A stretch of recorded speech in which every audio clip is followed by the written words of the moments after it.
Empezaron las contradicciones a aflorar entre el Ministerio Público y la Fiscalía Especial contra la Impunidad y la Policía Nacional Civil. 18 registros se efectuó la FECI entonces para capturar a los involucrados en lavado en Bantrap. Una más, persisten señales de la vieja política, análisis a un año de haber ganado las elecciones.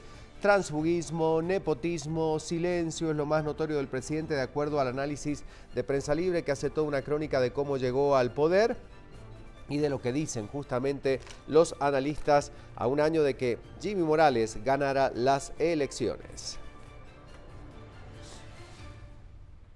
Bueno, y también hay que empezar a recorrer el mundo con las noticias. Lisa García tiene las portadas internacionales.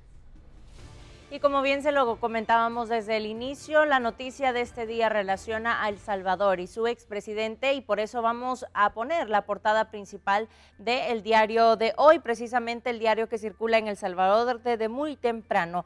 Así que allí está el titular: Saca y exfuncionarios detenidos por 3 delitos. Deben responder por presunto peculado, lavado de dinero y agrupaciones ilícitas. La policía arrestaba a otros 4 empleados actuales de la Casa Presidencial. Allí tiene usted las imágenes y la portada principal en donde pues destacan el momento en donde fueron detenidos. Allí también tienen reportaje conjunto de 3 medios que revelan estos 10 millones de dólares a pandillas, Mara Salvatrucha y Mara 18. Entre otras noticias, esta la principal en el diario de hoy.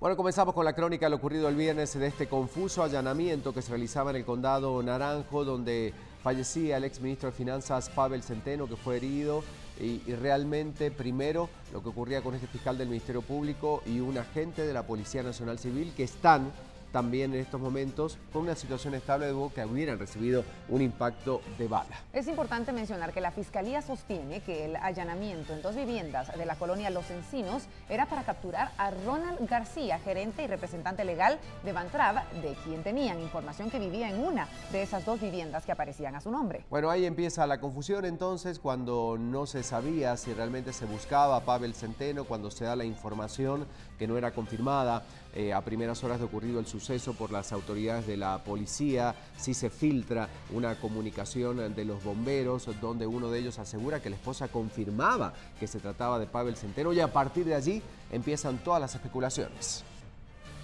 Un confuso allanamiento en el condado del Naranjo dejó muerto al exministro de Finanzas Pavel Centeno, herido a un fiscal del Ministerio Público y a un agente de la Policía Nacional Civil. La Fiscalía sostiene que el allanamiento en 2 viviendas de la colonia Los Encinos era para capturar a Ronald García Navarijo, gerente y representante legal de Bantrap, de quien tenían información que vivía en una de las 2 viviendas que aparecían a su nombre. Los fiscales toman las decisiones de cómo van a realizar el operativo, y en este caso asumo que, tratándose del señor García Navarijo, que no presenta un perfil de criminalidad alto, se hicieron acompañar por 10 agentes de Policía Nacional Civil y los fiscales no llevaban chaleco. Al realizar el allanamiento en la primera, fueron recibidos con disparos del exministro, algo para lo que no estaban preparados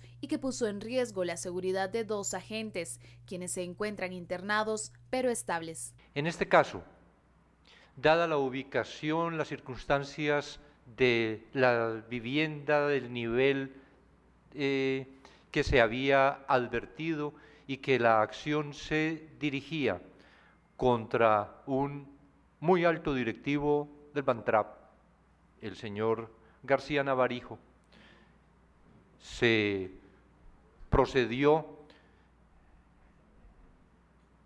como atendiendo a esa calidad, es decir, no esperando ninguna reacción como la que desafortunadamente se produjo de parte de Pavel Centeno, contra quien ya se ha dicho y reiteramos, no había una orden de captura, no había ninguna acción en contra de él, no estaba sometido a esta investigación.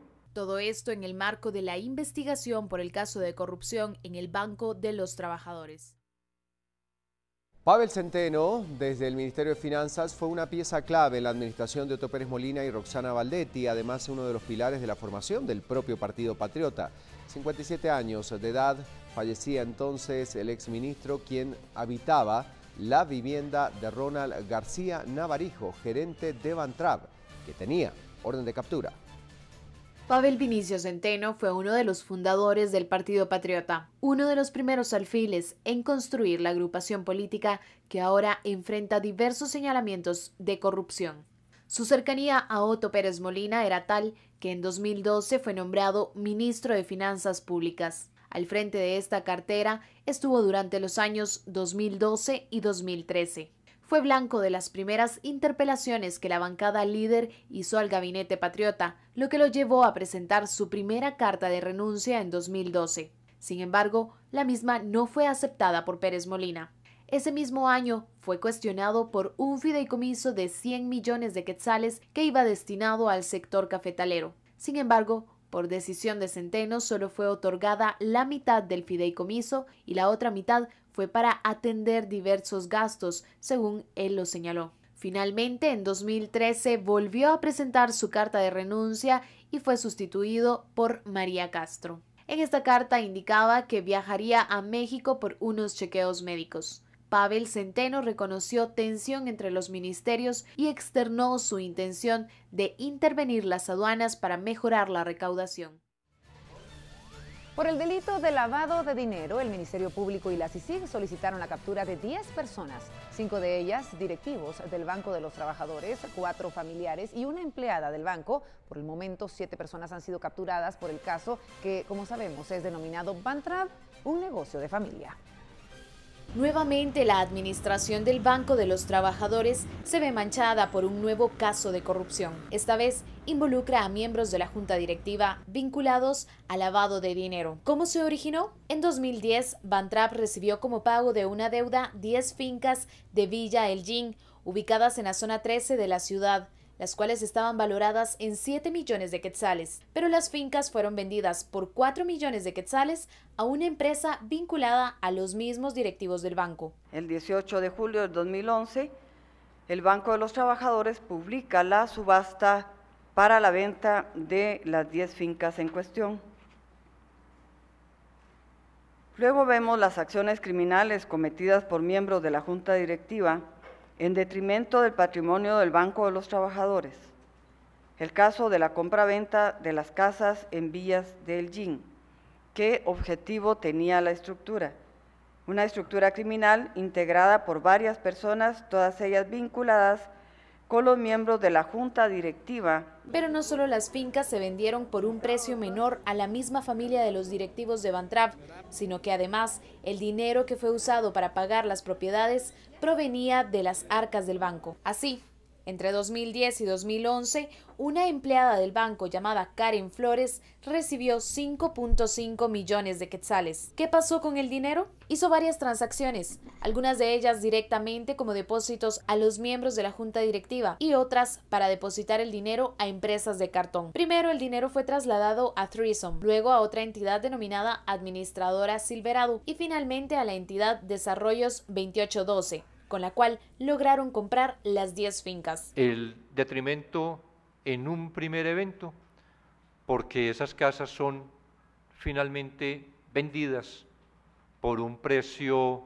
muy inferior al que había sido valorado. Y en segundo lugar, un detrimento en sus propios fondos, al extraerse de ellos los 5.500.000 quetzales, simulando el pago de los honorarios. La Fiscalía y la CICIG señalan a 10 personas por lavado de dinero y peculado. Enfatizan en el hecho de que Bantrav está compuesto por capital privado, pero también capital público. Y cuando el dinero público se mezcla con dinero privado, todo debe cuidarse como si se tratara de dinero público sin importar el porcentaje en el que participe el Estado. Los fondos que terminaron en la entidad Desarrollo 2812 fueron utilizados para comprar las 10 fincas, las cuales, según una investigación del Ministerio Público y la CICIG, algunas pertenecen todavía a esta entidad señalada de ser una empresa fantasma y otras fueron vendidas.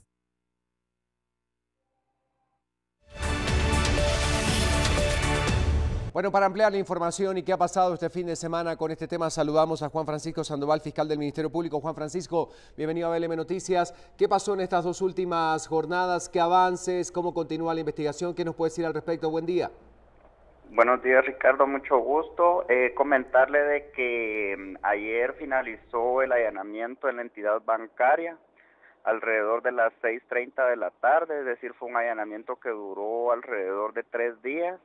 Y la recopilación de esa información y la obtenida en los 18 allanamientos que fueron efectuados el viernes, pues nos permitirá profundizar en la investigación con relación al tema que fue objeto del operativo. ¿Cuáles son algunos de los puntos que todavía necesitan, estamos viendo y siguiendo la crónica de la información, que necesitan aclaración justamente en relación a este caso? Juan Francisco, ¿qué nos puede decir?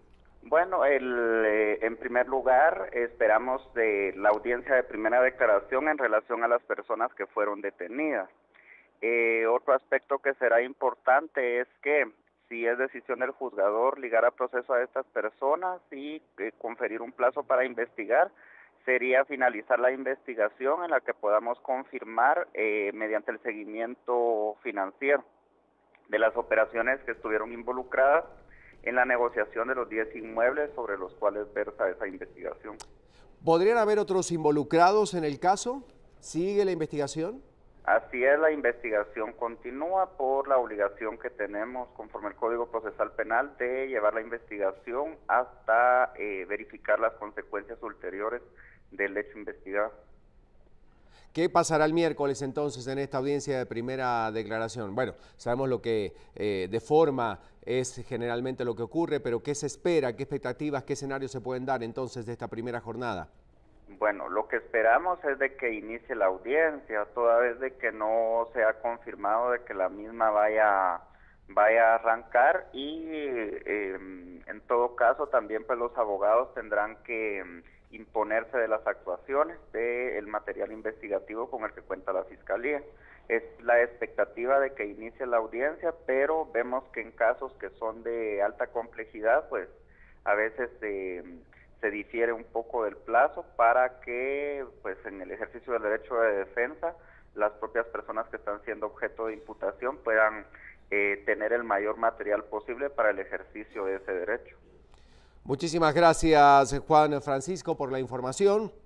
El fiscal del Ministerio Público nos hablaba respecto a este caso y nosotros seguimos hablando de este tema porque la sede central del Banco de los Trabajadores fue allanada por parte de los fiscales del Ministerio Público. Integrantes de la Junta Directiva de Bantrap indicaban que los capturados involucrados en el caso de lavado de dinero dentro de la institución quedan separados de sus cargos de manera inmediata.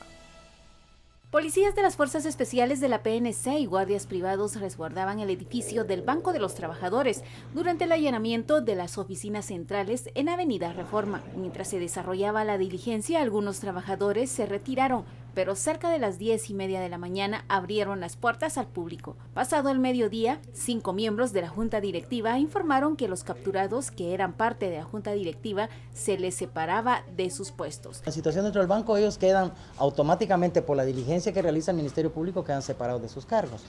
Y obviamente nosotros tenemos que proceder con la gente que tenemos en el banco. Por lo que estarán decidiendo sobre los puestos de los directores y analizan si se convoca a Asamblea General. Junta Directiva es un cuerpo colegiado y en el momento en el que, de acuerdo a la ley, nosotros tenemos quórum para sesionar, no se está pensando en nombres de directores, sino simple y sencillamente que tengamos el quórum para poder hacerlo y de hecho tenemos el quórum. Y vamos a sesionar en el momento preciso para tomar las decisiones que llevan el rumbo normal del banco. El procedimiento se dio por un caso de lavado de dinero que involucra